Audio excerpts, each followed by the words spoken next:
If you have student loans, this is for you. I have student loans. So it's definitely something you need to be aware of. I believe that if you have debt, you owe someone money, you should pay for it. Right? That's generally how I feel. Right now, the current administration is going to get rid of some of the debt repayment plans that we've had the pleasure of having since COVID. And, I think that those debt relief plans, they were good for a time. I do believe that eventually they should go away, and they have gone away. I don't think right now is the best time to have done it, but they're gone. I have student loans, so this applies to me. Not all of you do. Shout outs to you guys. And to those who don't have student loans, who plan to go to college, do not get student loans. This is going to be a great example of why you shouldn't. But just because I think people should be paying their student loans doesn't mean that I don't want to offer them some insight and advice to paying them off, because the administration is talking about garnishing wages in order to collect student loans. And I don't want that for you guys. I haven't read this article, so hopefully it's actually helpful. But it says 2 ways to get out of student loan default before your wages get garnished. The Department of Education will restart collections of defaulted student loans on May 5th, and experts say defaulted borrowers should take action now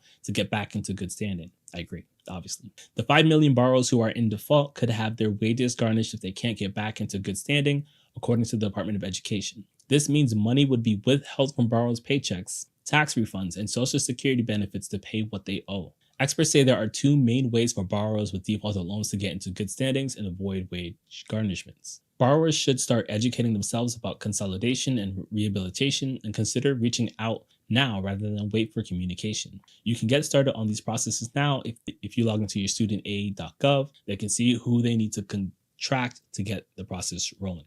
Now, luckily for me, and I've been preaching this for years now, I've been on a debt-free journey, paid off cars, wife paid off her car, paid off the credit cards. We stopped using credit cards. The only thing we have left is the student loans. And I will have those paid off sometime this year. And I'm thankful that despite the fact that Biden ran on the idea that he was going to get rid of everyone's student loans, I didn't sit around and wait for that to happen, because guess what? It didn't happen, right? Terrible. Disappointing. He tried, but he failed, largely speaking. And I disagree with it from an economic perspective, like macroeconomic. I would have loved it if it happened, but I wasn't. I'm trying to put myself in a position to where I'm not relying on the government for anything, right? That's step 1. Step 2 is I'm trying to put myself in a position to where no matter what the government decides to do, it won't have a financial impact on me, because I'm just super self-efficient. That's the goal. So I'm just saying, even though I still have the debt, I'm going to pay it back because I borrowed it, and I'm happy that I was already on the process of doing that, considering what's now happening. And I want you guys to be there too. So I want you guys to start thinking about this stuff and just stop pushing it off before it's too late. Both loan consolidation, which I'm not a fan of loan consolidation, both loan consolidation and rehabilitation can only be done once. So borrowers need to understand which option is best for their circumstances before starting the process. What I think you guys should actually do is figure out what your monthly payment would be and start making room in your budget to start paying that off. And don't just focus on paying off the minimums. If you just pay your minimums, you'll be paying this loan off forever.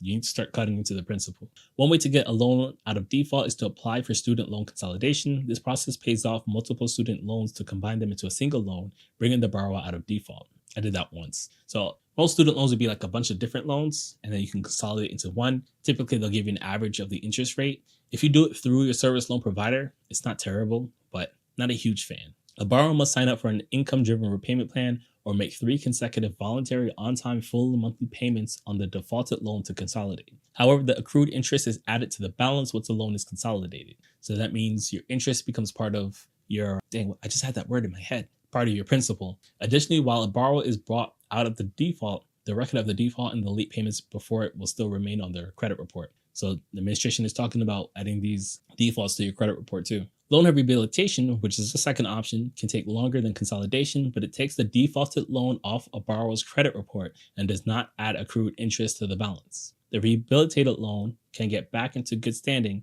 A borrower must agree to take and make 9 voluntary, reasonable, and affordable monthly payments over the consecutive months as determined by their loan servicer. This sounds like what I would do if I was struggling. It'd be a little harder, but it doesn't add the interest to the principal. So, short little article.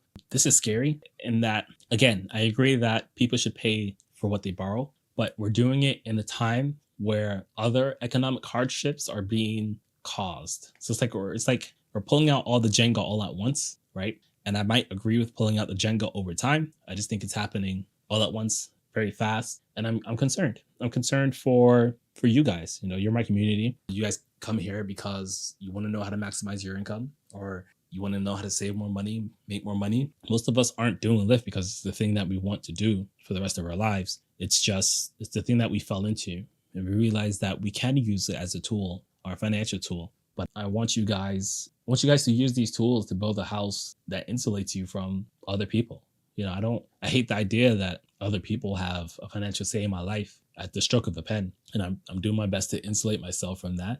And I want you guys to be insulated from that too. And that's the truth.